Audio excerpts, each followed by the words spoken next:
In accordance with Standing Order 43, the time for member statements has concluded. The Prime Minister Thank you, Mr Speaker. I inform the House that the Minister for Trade, Tourism and Investment will be absent from question time today, and I believe for the remainder of the week will update the House. The Treasurer will answer questions on his behalf in Trade, Tourism and Investment portfolio, and I will answer questions on his behalf in the Foreign Affairs portfolio. Questions without notice. The member for Werribee. Thank you, Mr Speaker. My question is to the Prime Minister. Gandangara Health Services is a First Nations organisation in Liverpool, a COVID hotspot.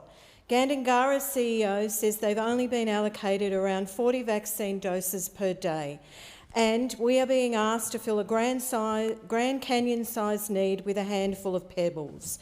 Why did the Prime Minister say yesterday's challenges in the vaccine rollout had been overcome when they simply have not?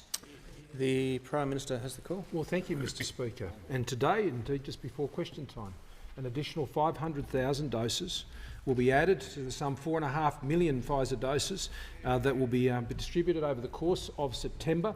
The 1 million Moderna doses that will go out in September, and the many millions more of AstraZeneca doses. And I particularly want to thank all the GPs and the pharmacists around the country, Mr Speaker, who are doing such a fantastic job together with the state hubs and the nurses and others who are supporting those many points of presence, some over 9,000 points of presence right across the country, Mr Speaker, whether they be in Western Sydney or up in North Queensland or down in Tasmania or over in the West, wherever they may be, doing an extraordinary job.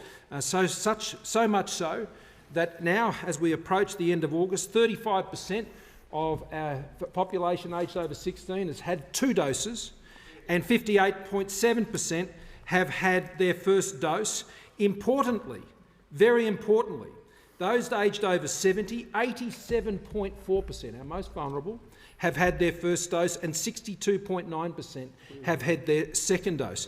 More than 50% of over 50s have now had both doses of the vaccine, Mr Speaker. And what we've been able to do, particularly over the course of September, is we've been able to, and August, as we're going into September and over August, is by bringing forward those doses, by getting access to those extra 1 million doses that were Pfizer doses we were able to get out of Poland. Now the extra 500,000 that are coming from the arrangement with Singapore, Mr Speaker, and I thank Prime Minister Lee and all of those involved in that initiative. And the other irons we have in the fire, Mr Speaker, means there are more and more doses. And that means, Mr Speaker, that we are fast approaching the time where everyone in this country will have had the opportunity to have had that vaccine. We are fast approaching that time, and I want to thank everyone across the country for the sterling job they've been doing in rolling up their sleeves and getting those vaccines, Mr Speaker, as we are operating at vaccination rates on a weekly basis on a per capita terms that exceeds even those highest levels achieved in the United States and the United Kingdom.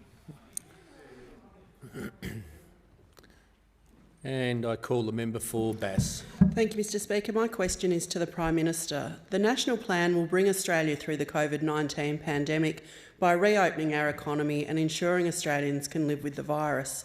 Will the Prime Minister please inform the House about the importance of sticking to this National Plan? The Prime Minister has the call. Thank you, Mr Speaker, and I thank the member for Bass for her question.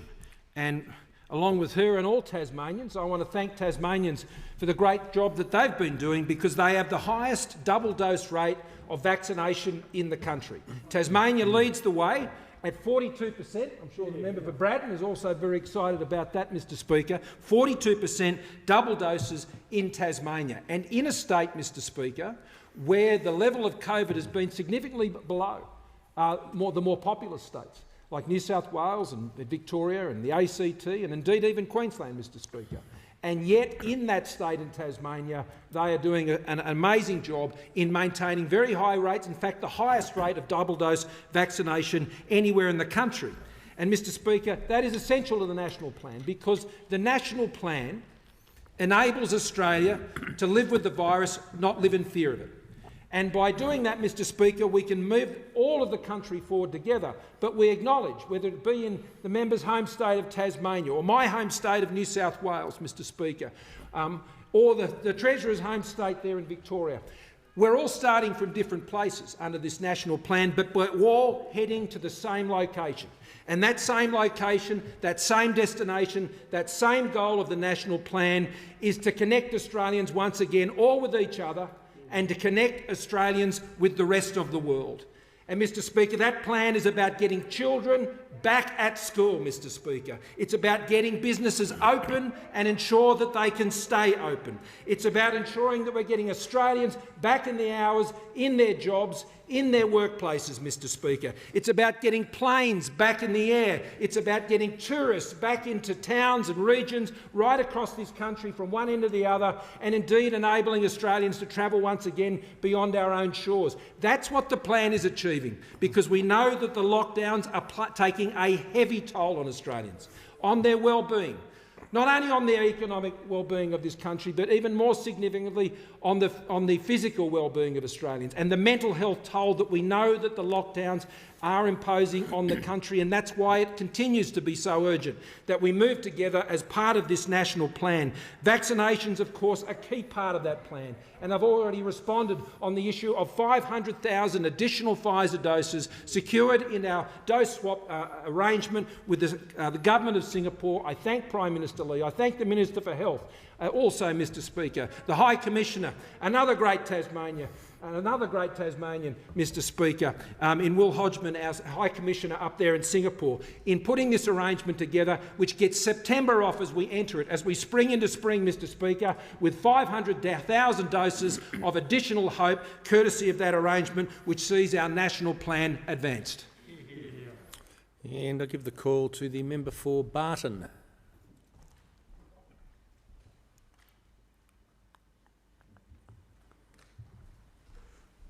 Member for Barton. We might go to the next question and perhaps come back. I'll call the member for Macquarie.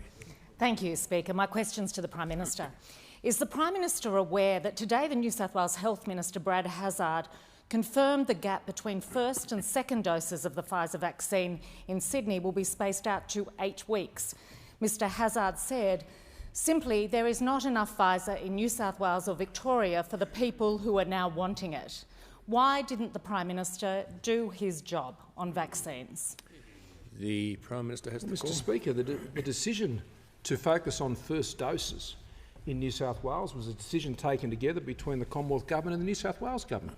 And it was done so, Mr Speaker, because of the outbreak that was occurring in south-western Sydney, and to ensure that we maximise the use of vaccines in that part of the country, that part of Sydney, to ensure that we lifted the level of resilience and to seek to slow that spread of the virus in those parts of New South Wales. That was a very sensible plan. And we added to that plan, and indeed in New South Wales, the government has provided to New South Wales almost 1 million additional doses beyond their allocations, Mr Speaker, both in bring forwards of Pfizer doses and in new complete over-allocation doses, 500,000 specifically, that was made available from the Polish arrangement that the government was able to secure, Mr Speaker, and that I was able to secure with the Polish Prime Minister. That is what our plan was when those issues arose in south-western Sydney, to get the additional doses into New South Wales, supported by the New South Wales Government. Those arrangements were done directly between myself and the Premier, Mr Speaker, over many days to ensure that we could maximise. Now, that was not done at the expense of other states and territories. The Commonwealth did not divert doses from other states and territories to New South Wales. Mr Speaker, we maximised the use of the doses we had available, and we went outside our borders and got more doses to support New South Wales that was facing the most difficult part of this crisis that they had seen over the course of the entire pandemic. So, Mr Speaker, we have been supporting New South Wales heavily as they've worked through this very difficult time. And what we know is because we were able to vaccinate, in particular, those who are in residential aged care facilities, we know that the fatality rate of what we observed during the Victorian wave when the vaccine wasn't in place was some 4.2%. That rate has fallen to 0.45% in New South Wales this year, Mr Speaker, because of the work done to protect our most vulnerable people in that state, Mr Speaker, and indeed across the country. So 800 or thereabouts of those who lost their lives last year during the second wave in Victoria, and that has fallen by almost 90%, with the same amount of cases, indeed more cases, in New South Wales this time. So we will continue to work with New South Wales I will continue to work with every single Premier and Chief Minister, despite the criticism that is made of me seeking to work with those Premiers and Chief Ministers. I will keep working with them every single day, as I have throughout this COVID pandemic, to continue to bring them together, Mr Speaker, to focus on the national plan, which means we can live with this virus, not live in fear of it. The member for Cowper. Thank you, Mr Speaker. My question is to the Deputy Prime Minister. Will the Deputy Prime Minister update the House on the importance of the Morrison-Joyce government's national plan in the safe recovery of our regional economies from the COVID-19 pandemic, and is the Deputy Prime Minister aware of any alternate policies? The Deputy Prime Minister. Not. Well, Mr Speaker, I thank the honourable member for his question. And I know that the member for Cowper, Mr Speaker, has been such a champion, especially for the chemist rollout. The member for Cowper has also been a champion in understanding that we have to have a safe plan and we have to be able to make sure that we get this nation back to where it was, returning the liberties and freedoms that people were born with. We know how important that is for things such as the Coffs Harbour bypass. I was speaking to the member for Cowper and he was noting in the Coffs Harbour bypass that it's going to remove 12 sets of traffic lights, take 12,000 cars off the road, 3 tunnels, but we can only build that $1.8 billion piece of infrastructure if we have the workers on the site. And the workers can only get onto the site if they have a belief that they are safe and they have the capacity to go to work without hindrance, which is what we are delivering. And it's not just that, it's not just the big projects, it's also things such as Lanes Bridge at Barraville, only a $1 million project, but incredibly important to the people of Barraville. Or the Caramba Road and Azalea Avenue roundabout, which is even smaller, $200,000, but incredibly important for them.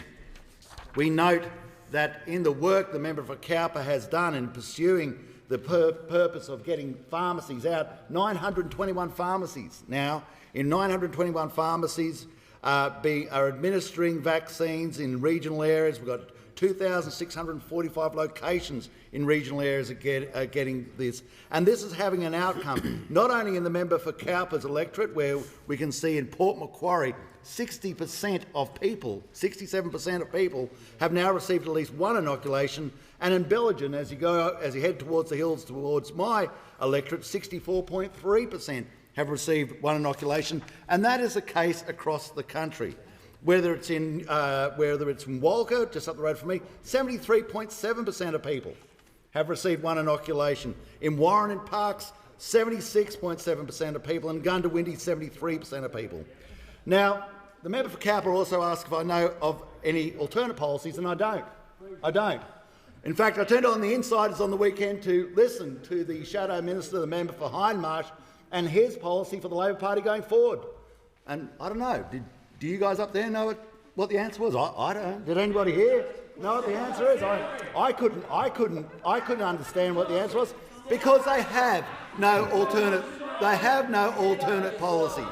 And you'd think that if the member for Hindmarsh, the Shadow Minister for Health, was going to go on the Insiders, that he would have gone there with a policy to inform the Australian people what would happen under the Labor Party. But it's quite clear. Nothing is going to happen under the Labor Party because they have no plan.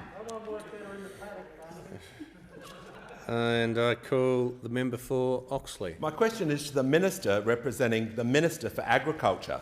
Can the Minister explain how a text message sent by the Minister for Agriculture to the Deputy Prime Minister last Wednesday about the inland rail route appeared in the Weekend Australian? Does the Minister for Agriculture agree with the Deputy Prime Minister that the inland rail route is settled? The Leader of the House. The Leader of the House on a point of order. Well, Mr Speaker, that is not a topic that the Deputy Prime Minister could have any knowledge of. And, and members on my left. The text message sent to somebody else, allegedly by somebody, is not within the knowledge of the Deputy Prime Minister, Mr Speaker, and the question is out of order. The Manager of Opposition Business on the point of order. Yeah, I'm a bit astonished. Sorry, on to the point of order. I'm perpetually astonished, but anyway, go on. Thanks, Speaker. To the point of order, the Leader of the House is alleging that the Deputy Prime Minister is not in a position to answer whether or not a text message was sent to him, and it's about Inland Rail, for which he is responsible. But the point I'm going to make, and I can take members through practice if you really want to, is ministers can't be just asked about newspaper reports, reports in party rooms, allegations left, right and centre. That's been well established, and I'm conscious of not going over it all. I will if I have to, but it just eats up a lot of question time. If it's the case yet, the manager of opposition is... Without disputing anything that you just put there about newspaper reports and the like, the substance of this is two things. One, it relates to a message between one minister and another, between the minister the Deputy Prime Minister is representing and himself, about Inland Rail, and asks whether or not the Inland Rail route is settled. The Deputy Prime Minister has to be responsible for that, has to be able to answer that. And I'll tell you what I'll do. I mean, most of the question is out of order about text messages and newspaper reports, and it's not in the position for the chair to judge the accuracy of those, and as I can't judge the accuracy of claims made in questions and answers. But in terms of the policy topic of the Inland Rail, the Deputy Prime Minister can answer, but as I've pointed out before, he's not terribly confined given the nature of the question that's been asked. The Deputy Prime Minister. I genuinely thank the member for his question, and can right at the start saying the route is determined. It is absolutely set. It's been through Cabinet, and we're getting on with it. We are getting on with the job. That is what we do. And why we are getting on with the job? Because this 1,700-kilometre piece of nation-building infrastructure is so vital for us taking this economy ahead. This 1,700-kilometre piece of infrastructure will have trains going along at 3.6 kilometres long, at 110 kilometres an hour. This 1,700-kilometre piece of infrastructure, Mr Speaker, each one of those trains will take 110 B doubles off the road. It will take more than 150 semi-trailers off the road, each one using around about over 600 litres of diesel. One of the great carbon abatement policies that goes to show how the Prime Minister and myself and our colleagues are using technology. We are using technology to take this nation ahead, and that 1,700-kilometre piece of infrastructure that will drive decentralisation, drive the growth of the town of Parks, drive the growth of the town of Narrabri, drive the growth of the town of Gundawindi, drive the growth of the city of Toowoomba, assist in the further growth of the great cities of Melbourne and Brisbane. And we have a vision. We have a vision for this nation, because we could not rely on the Labor Party's vision for this nation. We could not. For them, the best we got was it was a nice idea, a nice idea. But it's not a nice idea for us, it is a reality. And as we drive this piece of infrastructure forward, we are going to make sure that the people who produce the culverts, the people who produce the bridges, will be producing the jobs in regional Australia, even in my own electorate of New England. We are building the culverts. We have jobs. A place that used to only have 12 jobs now has over 100 jobs. And that is this nation at work. And that is competent management. And that is us taking this project ahead. And every day, I'm making sure that we put our shoulder to the wheel to see this project finalised. I am very happy that you ask about the Inland Rail, because every time we see the Inland Rail, we see something that the Coalition is doing and the Labor Party never did. No intention of doing. Was never going to happen. Never going to happen. All we have, and we still have, as now they are talking that they might do it to Gladstone. They're never going to do any else of it. Of course they're not going to do it to Gladstone, because they don't believe in it. But we do. So I thank the honourable member for his question, and I look forward to many more questions on one of the great pieces of infrastructure on this nation that we will build, we will see complete, because we have a plan. And I call the member for Mayo. Thank you, Mr Speaker. Question is to the Minister for Home Affairs. Minister, I understand there are 4,427 Afghan refugees living in the Australian community on SHEV or temporary protection visas. Given the horrendous events unfolding in Afghanistan, will the government now provide these recognised refugees permanent residency visas? The Minister for Home Affairs has the call.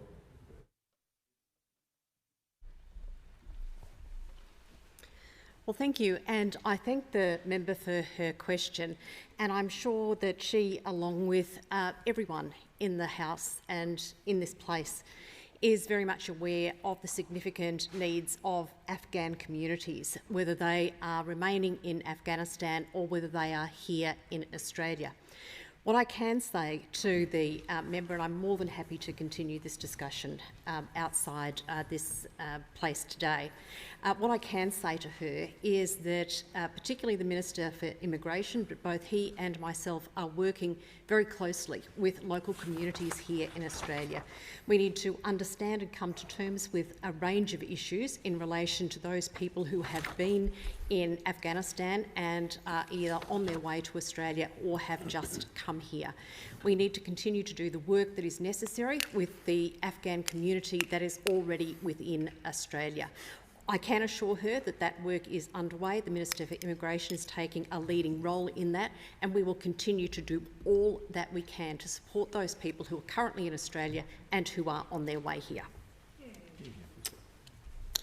And I call the member for Bennelong. Thank you, Mr Speaker. My question is to the Treasurer. Will the Treasurer update the House on why Australians can trust the Morrison government's strong economic management and its support for small businesses to help our economy bounce back from the Delta strain of the COVID-19 pandemic by sticking to the national plan? And is the Treasurer aware of any alternate policies? The Treasurer has the call. Well, thank you very much, Mr Speaker, and I thank the member for Bennelong for his question and acknowledge his strong advocacy on behalf of business across his electorate. Indeed, more than 23,000 businesses in the electorate of Bennelong are eligible for the extended instant asset write-off, Mr Speaker. And I had the pleasure to join the member for Bennelong in his electorate not that long ago to visit a great Australian company, namely Cochlear, which is at the forefront of technological innovation. Now, Mr Speaker, last year the Australian economy faced into and stared into the economic abyss. Treasury thought that unemployment could reach as high as 15%. And that we could see the economy contract in one quarter by more than 20%. The Morrison government responded with unprecedented amounts of economic support, and we saw strong economic growth in the back half of last year, and we've seen the unemployment rate fall to a 12-year low of 4.6%. But right now, we have our two largest states in lockdown, and tomorrow is the national accounts. And for the June quarter, we have seen 29 days in the June quarter we have seen of lockdowns, meaning at least one part of the country was in lockdown for the period of 29 days over the course of that quarter, including 5 out of the 8 jurisdictions, and our 4 largest states experienced some form of lockdown over the course of that June quarter. So no matter what the result is tomorrow, the exact number is tomorrow, it doesn't change the fact today that our economy faces some significant challenges. That's why we're going to continue with the economic support, both income support as well as business support, and that's why we have to stick to the plan agreed to at National Cabinet, a plan that will see restrictions ease at 70 to 80%. But if it's not enough for small business to be fighting the virus, small business is now fighting a Labor Party, Mr Speaker, that is seeking to destroy one of the fundamental pillars of our tax system, namely the protection of confidential information. And the Labor Party is seeking to have the data of more than 10,000 businesses dumped in the Senate, Mr Speaker. This is what the Australian Hotels Association has said of Labor's proposal. It's a dangerous political stunt. This is what the Australian Industry Group has said of Labor's proposal. It's a dangerous precedent. This is what the Australian Chamber of Commerce and Industry has said of Labor's proposal. It's a deliberate attempt to smear. And this is what the Council of Small Business across Australia has said of Labor's tactics. It's determined and has been pursued for pure political gain. So, Mr Speaker, while businesses were seeking the support of government in the middle of a pandemic, the Labor Party is now seeking to attack them and come after them. The Leader of the Opposition. Thanks, Mr Speaker. My question is to the Prime Minister. Most economists expect that economic growth had slowed in the June quarter and is now going backwards in the September quarter. Why doesn't the Prime Minister take responsibility for the fact that Australia's economic recovery was always hostage to his failures on vaccines and quarantine? The Prime Minister has the call. Thank you, Mr Speaker.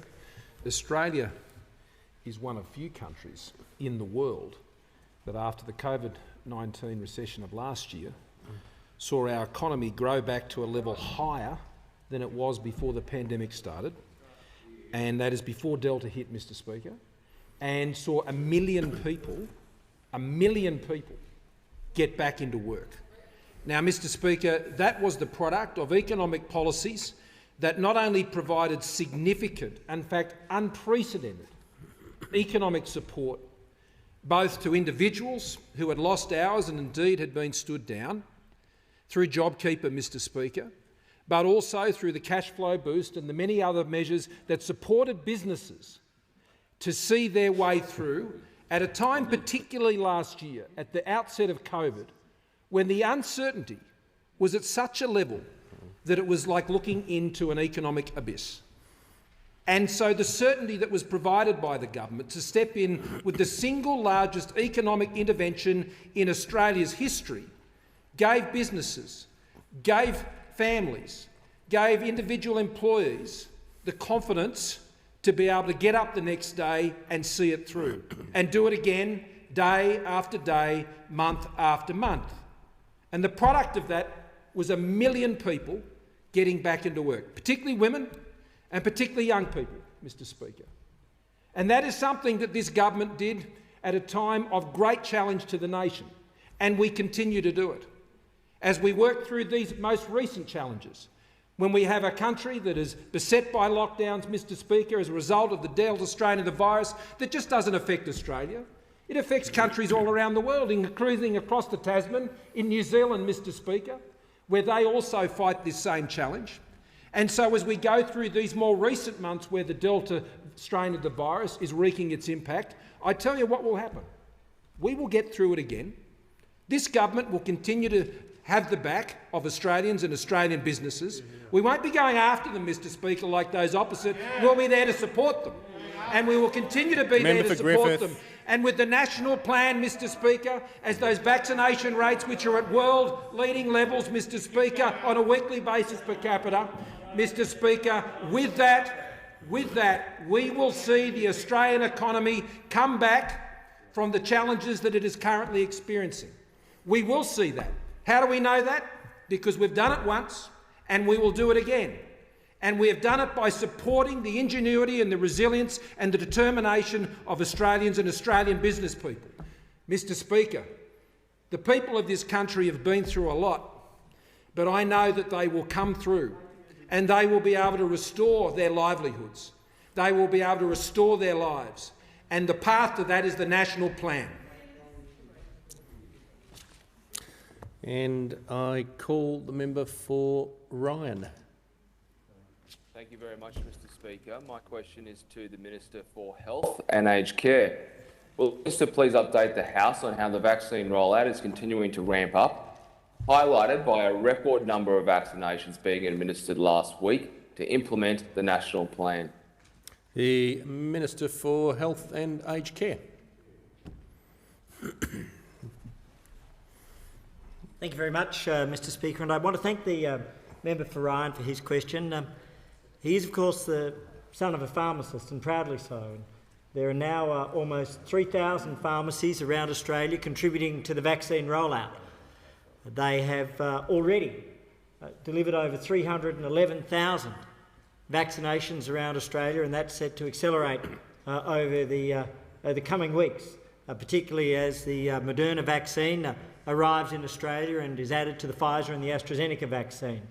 Added and supplemented to the additional 500,000 doses which the Prime Minister and the Australian Government have been able to secure as a swap from Singapore. And that will mean earlier access to more doses for more Australians. We know, of course, this challenge is affecting every country. Singapore is facing its own challenges. We know that the world has seen over 683,000 cases, 683,000 cases and 8,500 lives officially lost in the last 24 hours in the latest evidence of a global pandemic which continues unabated. And so against that background, the fact that we have been able to deliver a record weekly vaccinations at a rate in advance of even the highest weeks in the United States and the United Kingdom is a testament to the work of all of our health professionals right across Australia, our pharmacists, our GPs. I particularly want to give a shout out to our nurses who played such an extraordinary role throughout the pandemic, both in providing healthcare but also in providing vaccination. And then everybody involved in our state clinics, in particular our Indigenous clinics through the Aboriginal Medical Services. All of these are coming together. One particular figure that I want to focus on today, as we've now reached 19.36 million, is 12.1 million Australians who've had first doses. That means there are 2.4 million Australians to take us to the 70% first dose rate, and 4.4 million Australians to take us to the 16.5 million, which will represent the 80% rate. So 2.4 million Australians to get to 70% and 4.4 million Australians to get to 80%. Those are first doses, but we know that once they're through that door, they'll keep coming back. That's the critical thing. They will be back. And that means that we have Australians who are coming forward, who are presenting to be vaccinated. It's about protecting them and saving their lives, as we can see in the massive differential of lives lost between New South Wales now and Victoria a year ago. That's why vaccination matters, because it saves lives and protects lives. The member for Fenner. My question's to the Treasurer. Gerry Harvey's now repaid $6 million in JobKeeper out of the $13 billion that went to companies with rising revenue. Gerry Harvey thinks the money should be paid back. Why doesn't the Treasurer? The Treasurer. I thank the member for Fenner for his question. On the 25th of March this year, I did an interview on ABC Radio, and I said the following. I would welcome Gerry Harvey or any other major company that's in the position to repay the JobKeeper payments back. I would welcome that, Mr. Speaker. That is what I said in March of this year. Now, Mr. Speaker, let me remind the House of another quote.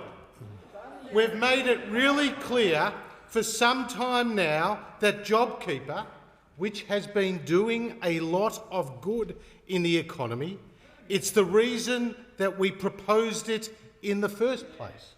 Mr. Speaker, that was said in this year. Who said that, Mr. Speaker? Who said it was doing really good and they proposed it in the first place? Mr. Speaker, the member for Rankin, Mr. Speaker, the member for Rankin. Only the Labor Party could say that they invented a program that they are now criticising. The Treasurer will now just resume his seat for a second. The Leader of the House on a point of order. Close, Mr. No. Once was. Leader of the Opposition. Leader of the Opposition, Mr. Speaker. Sorry. Thanks, Mr. Speaker. I was quite good at that job. Yeah. The Treasurer on relevance wasn't asked about alternatives. We know we did support wage subsidies and we did support JobKeeper. That's why we voted for it. But this is about the rorting. I'll just ask the Leader of the Opposition to resume his seat. Leader of the Opposition will resume his seat and won't use points of order to introduce new material. If he doesn't sort of like the question that's been asked, he can't alter it by way of a point of order, is the point I'm trying to make.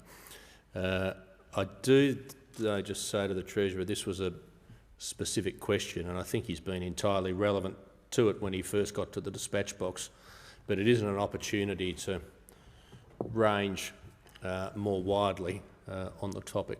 So.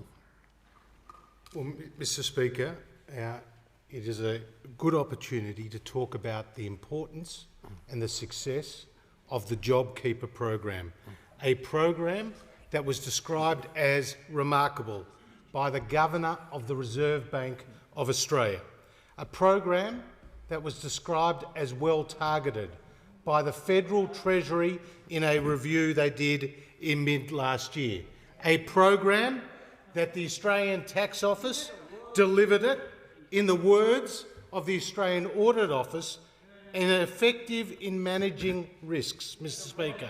Now, Mr. Speaker, the Prime Minister earlier alluded to the economic abyss that Australia faced last year when we introduced the JobKeeper program.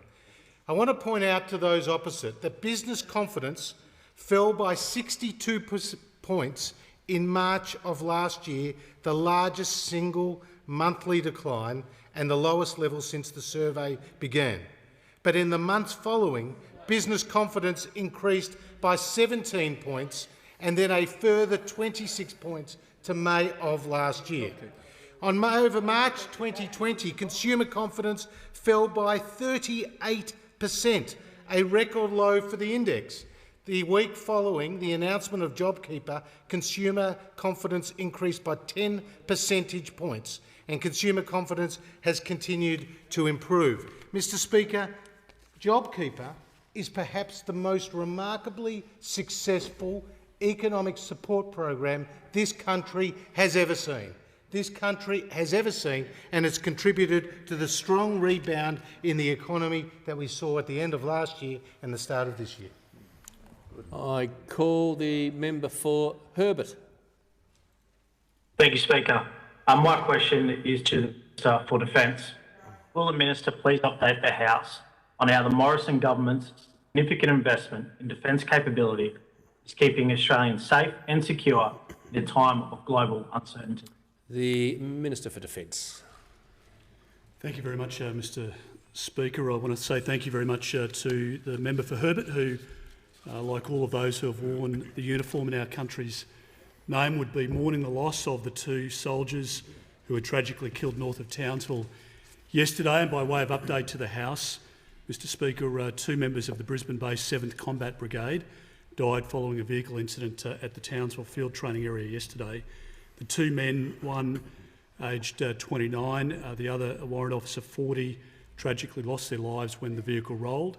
I want to recognise the Defence Rescue and medical teams who attended that scene in the most difficult, traumatic of circumstances, but sadly the members were unable to be saved. I want to say to all of those at Gallipoli Barracks and to all of those in particular at the 7th Combat Brigade that all of this Parliament and all Australians feel for you today, for the families of those lost, and we know that there will be very significant grief at Gallipoli Barracks today and at Laverick Barracks and indeed around the country. The Defence family is a very tight one, and we know that not only the families but the Defence families of these two men will be greatly mourning their loss, and we pay tribute to their service. Mr. Speaker, the Morrison government is committed to making sure that we can provide every support to those diggers. We do it in many, many ways. Mr. Speaker, taking care of our personnel is absolutely paramount. There are countless conversations that the Prime Minister and I have had about ways in which we can provide additional support to our servicemen and women who serve us, who protect us, who keep our country safe. Let's be very real. We live in a very uncertain time, not just in the Middle East, and we've seen the tragic circumstances there and circumstances in which our soldiers are deployed, but also in our own region, in the Indo-Pacific. And the fact that we've been able to commit to $270 billion over the course of this decade to provide the support by way of new equipment to those troops demonstrates our commitment to keeping our country safe. Mr. Speaker, at least 15,000 companies and 70,000 Australian workers are benefiting from the government investment into shipbuilding and defence. We're investing $65 billion over the next decade into next-generation air capabilities, including through acquiring long-range anti-ship missiles. We're investing $55 billion into land domain capabilities, such as strike weapons, watercraft, helicopters, robotics and autonomous systems. Our naval shipbuilding plan represents the largest regeneration of the Navy since the Second World War. That investment is absolutely essential, not only to keep the men and women of the Australian Defence Force safe, but, Mr Speaker, to keep our country safe. And we will continue to make decisions that support our personnel today and into the future. The Leader of the Opposition. Yes, thanks, Mr Speaker. I join with the Minister for Defence in expressing condolences to the families of the two men in uniform who've lost their lives in the accident yesterday. There are many things that are up for debate in this chamber. One of the things that is not is support for the men and women who wear our uniform and keep us safe, for whom we all rely as a nation on for our national security. The member for Whitlam. My question's to the Prime Minister. This morning, the New South Wales Deputy Premier John Barilalo said in relation to the First Nations vaccine rollout, and I quote, "Should they have been vaccinated earlier? Yes. It was all part of the federal government's rollout of the vaccination program at the start of the year, and it didn't occur." Why did the Prime Minister get this so wrong? The Prime Minister. Well, thank you, Mr Speaker. Vaccinating and indeed the public health of our Indigenous populations is a very high priority for the government, and there have been many challenges there, as there often is, in ensuring that we provide the best possible health care to our Indigenous Australians. And, Mr Speaker, this program in particular has had its challenges within Indigenous communities.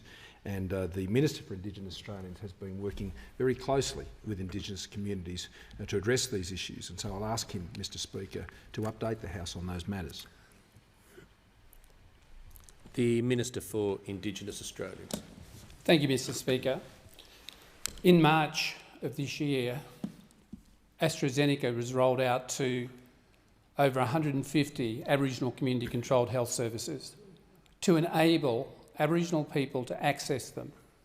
Last year, there was an Aboriginal COVID vaccination committee stood up, co-chaired by Pat Turner, to develop a strategic approach to ensuring that there are adequate supplies provided to the ACCHOs. In addition to that are the many GPs to whom our people also access. The continuation of the rollout of the vaccine program is complemented by the strategic coordination that we commenced in March 2019, where I worked very closely with Ministers for Indigenous Affairs out of other jurisdictions on the application of the Biosecurity Act to lock down communities in the first instance. And that work has continued. 2 weeks ago, the Ministers for Aboriginal Affairs were briefed on the status of COVID supplies and strategies within their jurisdictions and what the Commonwealth was doing. They have joined with us in addressing and giving priority focus to the needs of their community-controlled health services, as well as aligning the resources that are available at the state and territory level. In talking with the Minister for Indigenous Affairs from WA, he made the comment, "I must have further discussion with my colleague Roger Cook, the Minister for Health, so that we ensure that we lift our vaccination rates."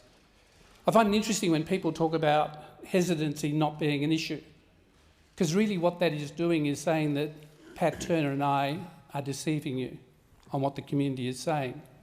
The community is hesitant based on the information. I have listened to media interviews. Hesitancy is an issue that we have to overcome. And our work on the number of vaccinations is increasing. We have 37% have had their first dose.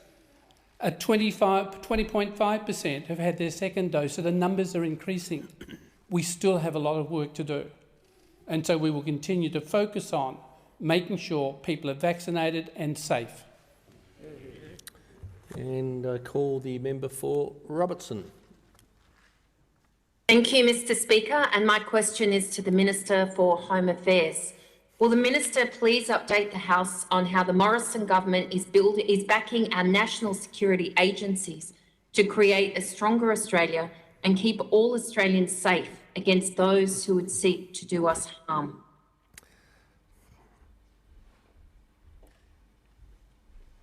The Minister for Home Affairs has the call. Thank you, and I thank the member for her question. Now, the security of our nation, of our families, of our businesses is an absolute priority for this government as we work through the various phases of our national plan and to return to our normal way of life. Now, while our frontline health workers have very rightly been in the spotlight during this pandemic, our law enforcement and national security agencies have also worked around the clock to deal with a new and evolving threat environment. Now, we all know that the world has changed since COVID, but that COVID is not the only challenge to our safety and security. And that's why our government continues to provide support to our law enforcement and our national security agencies so that they have the tools that they need. So we are certainly equipping them for their fight against terrorism, on organised crime and to counter foreign interference, all with the very clear goal of making sure that we are making our communities safe and secure. Now, it was only a couple of months ago that we saw the enormous success of the AFP's Operation Ironside, which cut through the Australian criminal underworld. Now, the foundation of that success were the laws that this government had introduced to keep our agencies well ahead of the game, particularly in relation to technology. So in the last few months alone, our government has gone even further to keep Australians safe. We've made ports and airports safer and more secure by ensuring that people with serious criminal backgrounds cannot work there. We've secured key counter-terrorism tools, including control orders, which are used to ensure the safety and security of all Australians. We've passed new laws to give police and intelligence agencies greater ability to tackle criminal activity online, making the internet a safer place for everyone, especially for our children. And we've improved foreign intelligence capability to make sure that our agencies are better equipped and better able to detect and determine any imminent threats, which is especially important to protect us from terrorists' attacks. So we are making sure as a government that our agencies are very well equipped to deal with the emerging threats as and when they happen. And that's why we have provided record funding both to ASIO and to the Australian Federal Police. And I can assure Australians that this government is absolutely committed to making sure that we are doing all that we possibly can to ensure the safety and security of all Australians. The Leader of the Opposition. Thanks, Mr Speaker. My question is to the Prime Minister. The Prime Minister announced that all aged care workers would have had at least one COVID dose by the 17th of September. But today, New South Wales Health Minister Brad Hazzard said he is, quote, not at all confident that will happen. Will the Prime Minister ensure that all aged care workers receive a vaccine by the 17th of September to protect them, but also to protect the people in their care?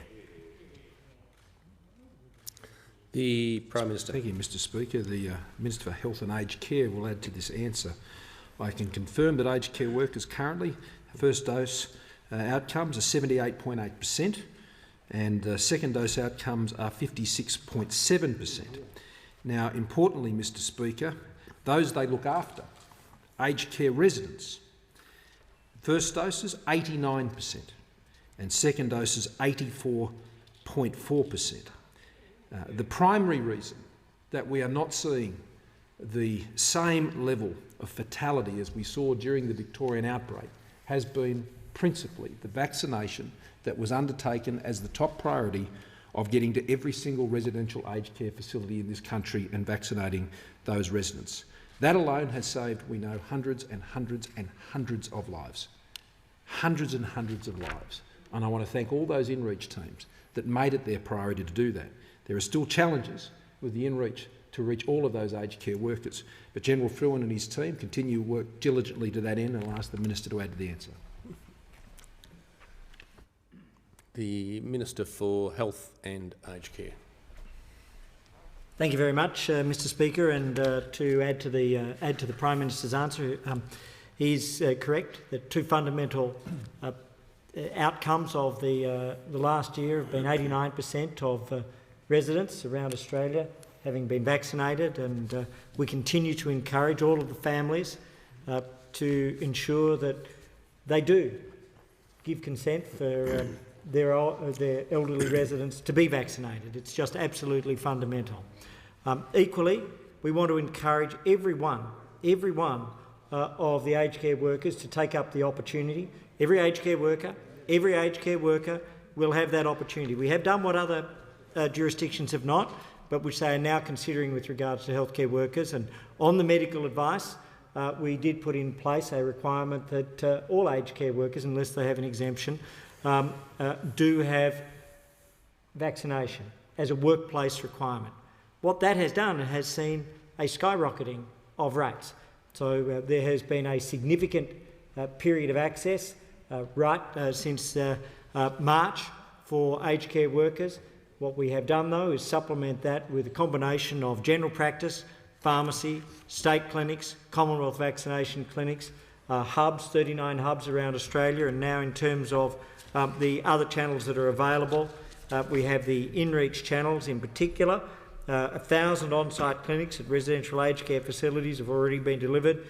670 on-site clinics organised by residential aged care providers themselves. And we also have 585 on-site clinics delivered by GPs or Commonwealth vaccination clinics. All of these are giving every aged care worker the opportunity to be vaccinated. Has concluded, and I call the member for Curtin. Thank you, Speaker. My question is to the Minister for the Environment, representing the Minister for Women.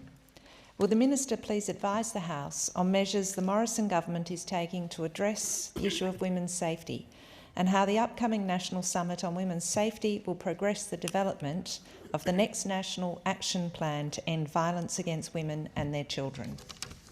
The Minister representing the Minister for Women. Thank you very much, Mr. Speaker. Can I thank the member for Curtin for her question? She's an educator, a lawyer, was a Vice-Chancellor, and brings a wealth of experience, particularly with her deep understanding of women's issues, to the Federal Parliament.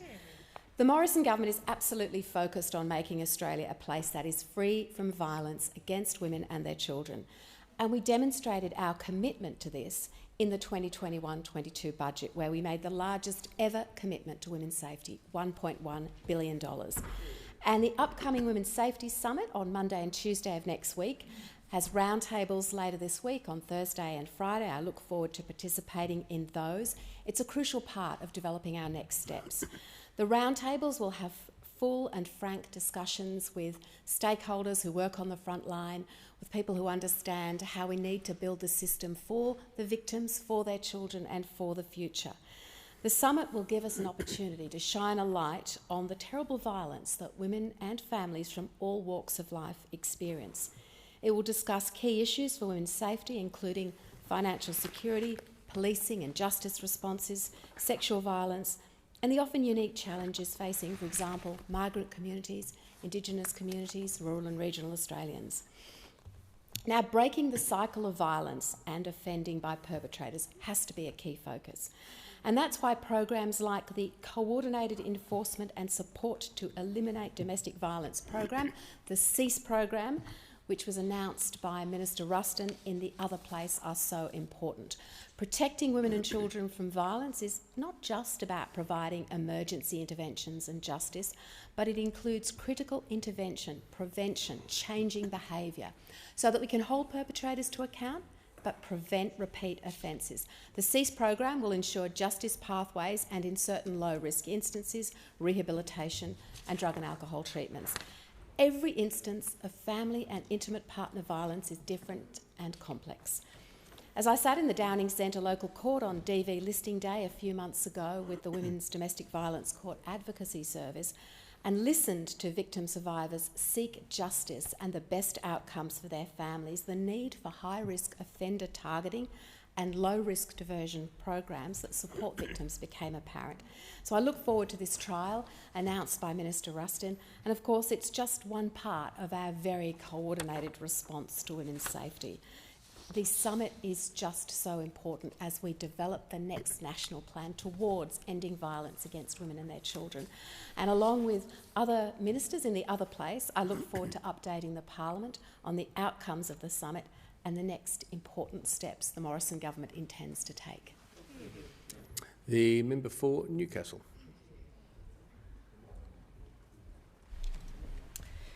Thank you, Mr Speaker. And my question is to the Prime Minister. Today is Equal Pay Day. Will the Prime Minister adopt Labor's plan to require companies with more than 250 staff to publicly report their gender pay gap and to prohibit pay secrecy clauses that prevent some employees from disclosing their remuneration? The Prime Minister has the call. Well, thank you, Mr Speaker. And I note that the gender pay cap is now at 14.2%. And, Mr Speaker, when we came to government, it was 17.4%, Mr Speaker. And Mr Speaker, and it rose even higher than that, as the Treasurer reminds me, 18.2% while Labor was in government. And this is something I'm sure that everyone in this House is working to achieve the outcomes that ensures that we close that gap. And that Australian women, who make up the majority of those who lost jobs during the COVID-19 crisis and ongoing, Mr Speaker, they have also been those who have most fully participated in the comeback of the job creation that we saw after the COVID-19 recession of last year. The female participation rate still exceeds pre-COVID-19 levels at 61.4% in July of 2021. 1 million jobs have been created since May 2020, and 54.4% of those jobs, Mr Speaker, have gone to women. There are 78,000 more women employed in the most recent figures of July 2021 than in March of 2020, before the impact of COVID-19. Now, we've delivered record high women's workforce participation and record low gender pay gaps, Mr Speaker, and our economic plan, the economic plan that was set out in last year's budget, the economic recovery plan from COVID-19, which continues to support getting women more opportunities to participate in the workforce, Mr Speaker, as the Women's Economic Security Statement underpinned. That budget statement included $1.9 billion to support women's workforce participation and economic security, $1.7 billion to increase the childcare subsidy for families with 2 or more children aged 5 and under, $42.4 million, Mr Speaker, over 7 years, $24.7 over the next 4 years to support nearly 600 women to pursue higher-level STEM qualifications, $38.3 million over 5 years, Mr Speaker, in the Women's Leadership and Development Program to boost women's employment opportunities and set Australian women up for future jobs. We're removing the $450 a month threshold for the superannuation guarantee at a cost of $31.5 million, Mr Speaker. Our government continues to see more women realising their economic opportunities in this country, whether it's to secure the career they're seeking, Mr Speaker, to have the choices that they want to have in this country and that they haven't had, Mr Speaker, in the past, and securing those opportunities for them in their future. But all of it is underpinned by something very important, and that is the economic plan that actually lifts the whole country, Mr Speaker. The economic plan that lifts the whole country. And we know and we have seen the resilience of the Australian economy, Mr Speaker, throughout this pandemic. And despite the blows of COVID, Mr Speaker. The Prime Minister's time has concluded.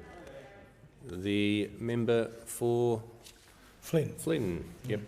Thank you, Mr Speaker. My question is to the Minister of Water and Resources.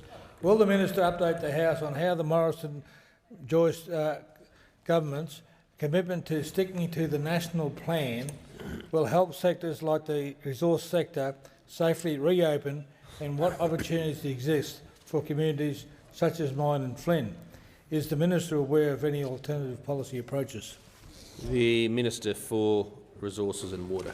Well, thank you very much, Mr Speaker. Can I thank the member for Flynn? We know where the member for Flynn stands when it comes to sticking to the national plan. You've only got to go to his Facebook page, see his big smiling dial with a sign that says, "I want to reopen Australia." I want to reopen Australia. And Mr Speaker, this is incredibly important for the resources sector. Incredibly important for the resources sector. We've seen this week BHP announce that they will have vaccinations on site at the Mount Arthur coal mine in the Hunter, Mr Speaker. They will roll that out through Queensland, South Australia and Western Australia. BHP, as a big Australian, recognise how important it is to stick to the national plan. Now, the sector has done a phenomenal job, Mr Speaker. Throughout the last 12 months, the last financial year, they have hit a record export, $310 billion, in a situation without vaccinations. They've kept their people safe.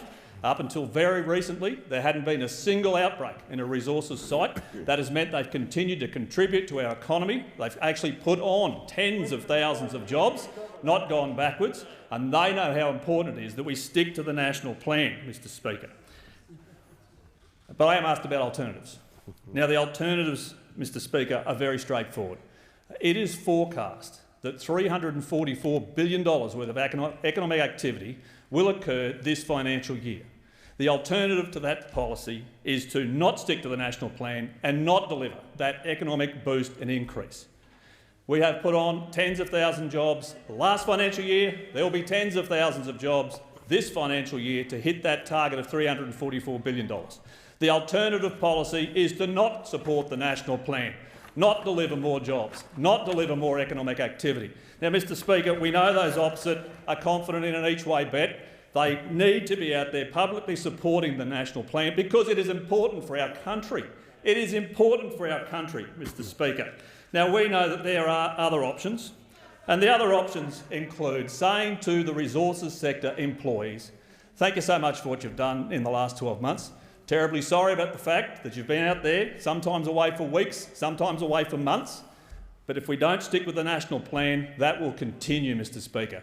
And while I have the opportunity, I want to thank those hard-working men and women in the resources sector who have done above and beyond. They have literally been away for weeks, for some 4 months. For some, they have had to move their families from state to state.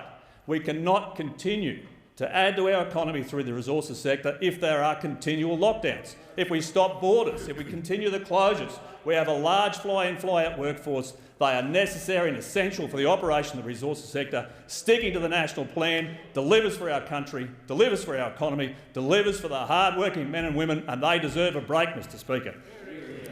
The Manager of Opposition Business. Thanks, Speaker. My question is to the Prime Minister. In his media conference today, the Prime Minister was asked about changes to restrictions based on vaccination rates. And the Prime Minister said, and I quote, ultimately everything is a state matter. Won't the Prime Minister take responsibility for anything? The Prime Minister has the call. Mr Speaker, that is just sad. Honestly, that is just sad, Mr Speaker. The way that the opposition come in here and seek to twist and turn comments, Mr Speaker. I was referring to public health orders and the public health social measures that are the province of the states and territories, Mr Speaker. These are not new powers of the states and territories. They have always had them. They haven't been referred to them. They haven't been granted to them, Mr Speaker.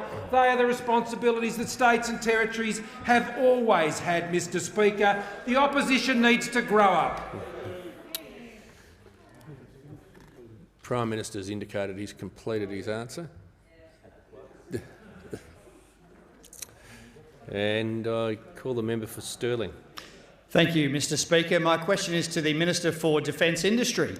Will the Minister please outline for the House how the Morrison government's national plan is critical to building the workforce that will be required to help deliver our $270 billion capability investment as we come back from the COVID-19 pandemic? The Minister for Defence Industry. Thank you, Mr Speaker, and can I thank the member for Stirling and acknowledge and thank him for his service to our nation.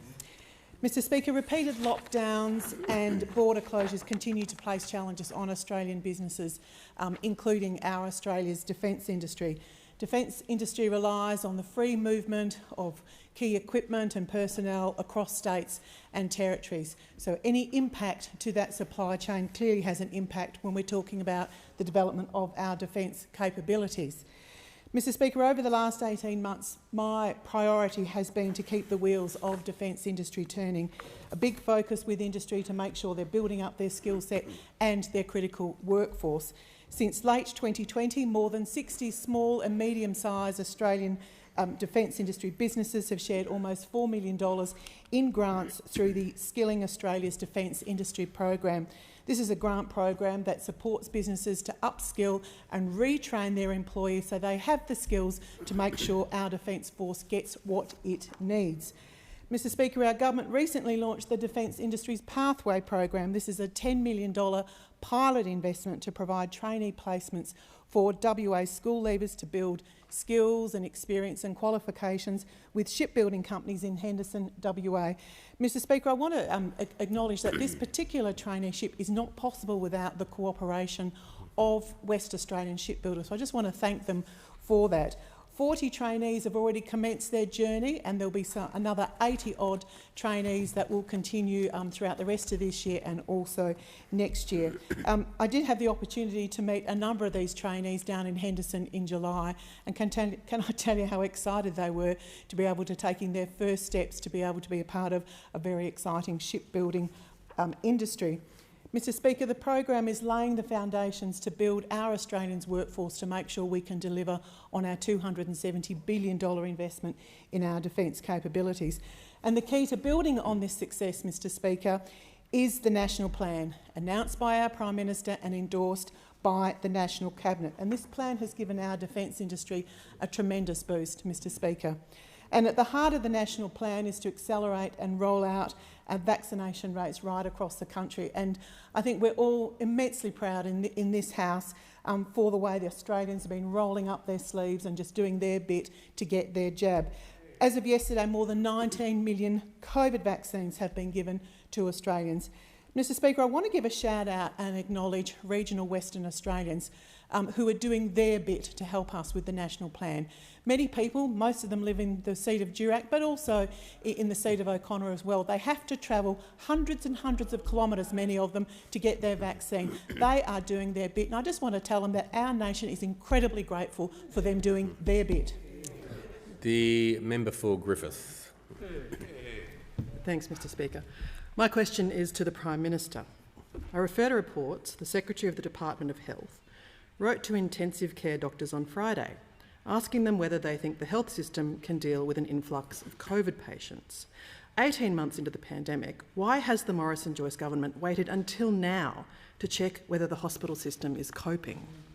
The Prime Minister. Mr Speaker, the assertion put forward by the questioner is completely false. It is just completely false, Mr Speaker. If the Labor Party cared to pay any attention to what was going on, they would know that for months and months and months, Mr Speaker, the Secretary of the Department of Health has been providing regular updates to the Premiers, the Chief Ministers and myself, upgrading the views about the status of the public hospital system and the public health system and their response capacity to the COVID-19 pandemic. That has been happening since the outbreak of the pandemic. And to suggest otherwise, Mr Speaker, is just a deliberate attempt by the Labor Party to undermine public confidence in the COVID response.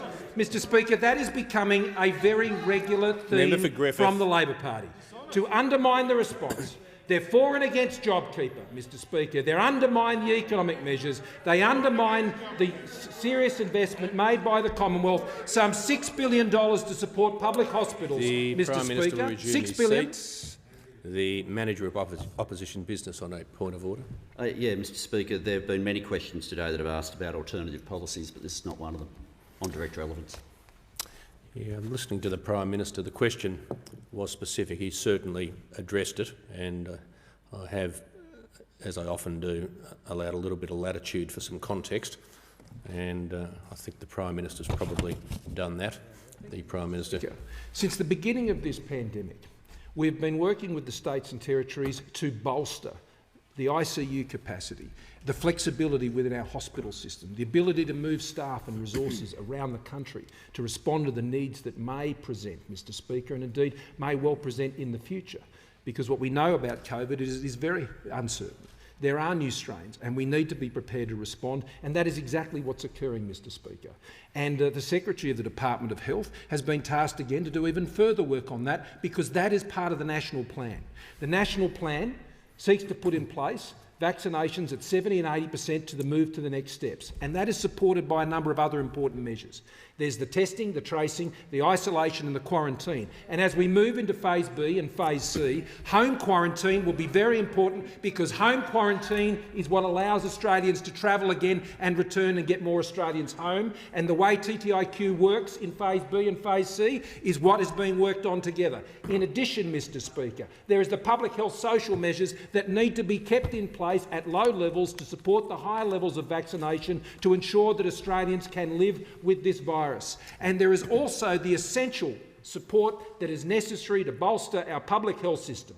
Mr Speaker, and our government, we have continued to increase our investment in public hospitals, not just when we hit the pandemic, Mr Speaker, but over our entire term of government. Indeed, in Western Australia, the rate of increase of our investment in public hospitals in Western Australia has been 4 times that of what has occurred at a state level in Western Australia, Mr Speaker, and we will continue to do that under our hospitals agreement. But in particular during this pandemic, our 50-50 agreement with the states and territories has seen us already invest $6 billion supporting states and territories with their public health systems. Mr Speaker, I would encourage the Labor Party to stop being so negative, to support the national plan. Concluded.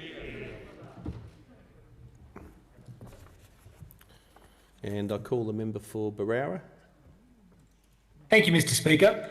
My question is to the Minister for Industry, Science and Technology. Will the Minister update the House on why sticking with the Morrison government's national plan is essential to supporting Australian manufacturers to grow, create jobs and secure our recovery? The Minister for Industry, Science and Technology. Thank you, Mr Speaker, and I thank the member for his question, for his support for the manufacturing sector. And there are 31,840 manufacturers across the member's home state of New South Wales. They're obviously doing it tough at the moment, but showing enormous resilience. And in fact, the resilience of the manufacturing sector as a whole is something throughout COVID that we can be very proud of as Australians. In the March quarter, manufacturing profits actually rose by 6.8%, which is a remarkable result, and in fact they were 16% higher over the year. But the manufacturers that I'm speaking to at the moment, they say they cannot cope with lockdowns forever, and they note 2 things. They need continuity of access to 2 critical parts of their business. They need continuity of access to their critical and skilled workforce and to their markets. And that's why we're supporting those manufacturers, the Morrison government, with a national plan and path out of lockdowns, because they need that access to their workforces and to their markets. And we're also backing manufacturers to grow and create jobs on the other side of COVID with the $1.5 billion modern manufacturing strategy across 6 manufacturing priorities. And recently, $50 million of investment was made in one of those priorities, which is minerals and resources technology. Now, that sector, as we've heard today from several ministers, generates enormous wealth in Australia, $114 billion in revenue, and it supports 200,000 jobs. And what we have is an opportunity for enormous growth in secondary manufacturing and expansion off the back of that resources sector. And one great example is mining equipment. That industry alone, the equipment market for mining, is expected to generate worldwide revenue of $165 billion by 2027. So that is an area that we think has potential for great growth in Australia. And I want to give an example for the House today. One of the recipients of the recent grants was Flip Screen Australia. They've designed screening buckets that can be attached to any skid steer, excavator or loader. And unlike what we would see in a normal front-end loader, they can actually screen contaminants out of the product. And that's an innovation that started on the floor of a small hay shed in Mangapla, and it will help grow Wagga Wagga into a regional manufacturing hub. $10 million of investment will help this Australian company expand this world-leading product line and build new heavy steel fabrication facility so that they can produce and export much larger versions of their product, which are able to screen 3,000 tonnes of material per hour. And what does this mean? It's a $35 million project, 619 direct and indirect jobs over the first 5 years, and with a partnership of the Riverina TAFE, it will train and upskill many workers in the regions.